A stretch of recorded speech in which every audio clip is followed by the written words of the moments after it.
Hi everyone, आज हम लोग डिस्कस करेंगे the thief story written by Ruskin Bond. इसमें एक लड़का है और वो अपने बारे में बता रहा है कि मैं एक चोर हूँ, मैं एक बहुत बड़ा चोर हूँ। जब मैं 15 साल का हो चुका था तब मैं बहुत बड़ा चोर बन चुका था और कोई मुझे पकड़ नहीं पाता था। मैं इतनी सफाई से चोरी करता था कि कोई भी मुझे पकड़ नहीं पाता था कि मैंने चोरी करी है कि नहीं चोरी की है। इस लड़के का नाम हरी सिंह होता है और जहाँ कहीं भी जाता है तो अपना ना अलग अलग नाम बताता है। अब ये एक लड़के से मिलता है जिसका नाम होता है अनिल। ये लड़का 25 साल का है और हरी जब इस अनिल को देखता है तो वो सोचने लगता है कि अब मैं इसको लूटूंगा और अब मैं चोरी करूंगा। तो ये जो हरी होता है अनिल के पास जाता है और बोलता है कि आप बहुत ज़्यादा हैंडसम दिख रहे हो और मतलब आपकी बॉडी तो बहुत ही अच्छी है।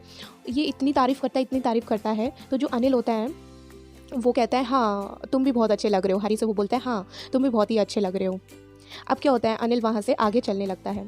तो ये जो हरी होता है ना उसके पीछे पीछे पीछे पीछे जाने लगता है। अनिल उसको गौर करता बोलता है कि तुम मेरे पीछे क्यों आ रहे हो। तो हरी बोलता है कि वो ना मुझे एक काम की ज़रूरत है, मुझे जॉब की ज़रूरत है, क्या आप मुझे जॉब दिलवाओगे। तो वो जो अनिल है वो बोलता है कि तुम कैसी बातें कर रहे हो, मैं खुद ही एक काम की तलाश में यहाँ घूम रहा हूँ, मुझे खुद ही जॉब चाहिए और तुम मेरे से जॉब मांग रहे हो। मैं इस काबिल नहीं हूँ कि मैं तुमको जॉब दे सकूँगा। और इतना ही बोलकर अनिल आगे चलने लगता है। अच्छा, अब अनिल को पता चल जाता है ये मेरा फिर से पीछा कर रहा है। तो अनिल हरी से पूछता है तुम मेरा पीछा क्यों कर रहे हो अभी भी, मैंने तुम्हें बताया ना कि मेरे पास कोई काम नहीं है, कोई जॉब नहीं है, मैं तुमको कोई जॉब या कोई काम नहीं दे पाऊँगा। तो हरी बोलता है कि प्लीज़ कहीं पे भी मुझे लगा दो, मुझे काम की बहुत ज़रूरत है और मुझे बहुत ज़रूरत है। तो अनिल सोचने लगता है, अनिल बोलता है अच्छा ठीक है, तुम्हें खाना बनाना आता है। तो वो चोर बोलता है हाँ मुझे खाना बनाना आता है, बहुत ही अच्छे खाना बनाना आता है। तो अनिल उसको अपने घर में लेके जाता है, उस चोर को, हरी को। वो जाते हैं और हरी खाना बनाता है, वही चोर खाना बनाता है। उसको खाना बनाना नहीं आता, फिर भी जब अनिल उसको ऑफ़र करता है कि तुम्हें खाना बनाना आता है तो उसने हाँ इसलिए बोला था क्योंकि उसके दिमाग में ये चल रहा था अगर मैं अनिल के घर में जाऊँगा तो चोरी कर पाऊँगा, वहाँ पे बहुत बड़ी चोरी कर पाऊँगा जिससे मेरी पूरी लाइफ बन जाएगी। इसलिए इसने झूठ बोला और ये अनिल के साथ उसके घर में आ गया।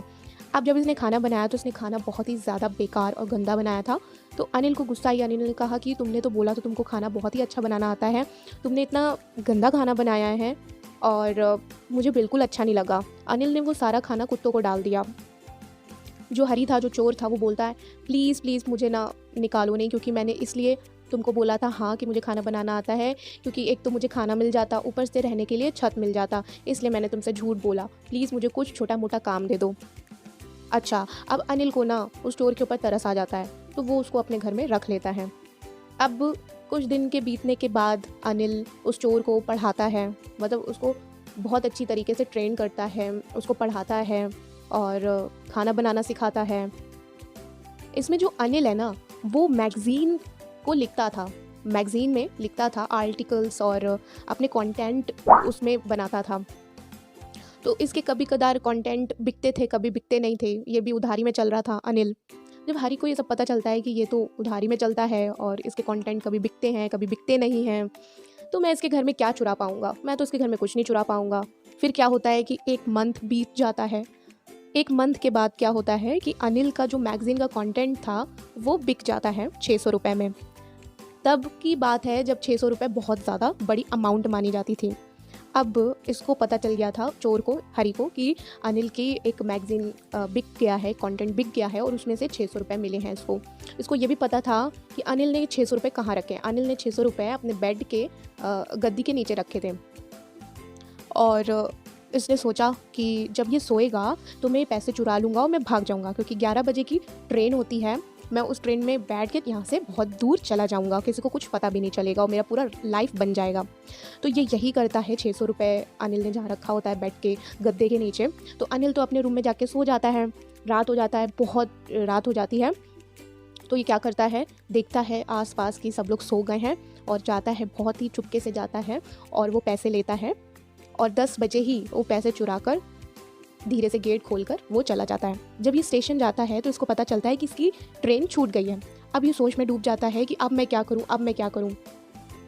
वो सोचता है, वो पार्क में जाता है और पार्क में बैठ के सोचता है कि मैंने तो ये गलत किया। उसको अफ़सोस भी होता है कि जब वो पैसे चुरा रहा था तो उसको अफ़सोस हो रहा था कि ये गलत है। फिर भी उसने पैसे इसलिए चुराए क्योंकि वो अपने मन में ये सोच रहा था कि मैं इतना काम करता हूँ, खाना बनाता हूँ और बहुत कुछ करता हूँ, मैं मान लूँगा कि ये मेरी पेमेंट है, इसलिए मैंने ये पैसे चुराए। उसके माइंड में यही होता है कि मैं मान लूँगा कि ये मेरी पेमेंट है। उसको दुःख भी होता है कि वो चोरी कर रहा है और फिर ये सोचने लगता है कि अब मैं क्या करूँ, कहाँ जाऊँ? ट्रेन भी छूट गई है, बाहर बारिश भी बहुत ज़्यादा हो रहा है। अब ये सोचने लगता है और वापस वो अनिल के घर चला जाता है। अब जब ये अनिल के घर जाता है, इसको बड़ा अफ़सोस होता है कि अनिल मुझे खाने को देता है, रहने के लिए देता है घर और अपने साथ रखता है और मैं इसके साथ चीट कर रहा था और वही इसके माइंड में चलता रहता है। और वो पैसे लेता है जो जो चुरा के भागा था, वो पैसे वापस उसी जगह में रख देता है और आकर अपने कमरे में सो जाता है। अब क्या होता है, जब सुबह होती है तो हरी को उठने में बहुत देर हो जाता है क्योंकि रात में बहुत देर से वो सोया था तो मॉर्निंग को जल्दी नहीं उठ पाता। अनिल आता है, उसका दरवाज़ा खोलता है, चाय उसके हाथ में होती है, वो चाय देता है हरी को और उसको 50 रुपये देता है। बोलता है कि ये लो, तुम इतना मेहनत करते हो, ये 50 रुपये तुम रख लो। जब वो हरी 50 रुपये लेता है तो वो 50 रुपये बहुत ज़्यादा गीला होता है क्योंकि कल बारिश हो रहा था, तो इसी कारण पैसे भी गीले हो गए थे। तो हरी ये सोचने लगता है कि अनिल को सब पता है पर ये शो नहीं कर रहा है मेरे को, और उसकी आंखों में आंसू आ जाते हैं हरी के और वो एक प्यारी सी स्माइल देता है और अनिल भी प्यारी सी स्माइल देता है। पर अनिल उसको कुछ भी नहीं कहता और बस हरी की ज़िंदगी वहीं से चेंज हो जाती है और वो कहता है आज से मेरी ज़िंदगी बहुत ही बदल गई है, बहुत ही चेंज हो गई है। तो यहीं पे हम लोग की स्टोरी फिनिश होती है। आई होप कि आपको स्टोरी अच्छी लगी होगी। अगर आपको ये स्टोरी अच्छी लगी है तो लाइक कीजिएगा, सब्सक्राइब कीजिएगा और शेयर ज़रूर कीजिएगा। Thank you.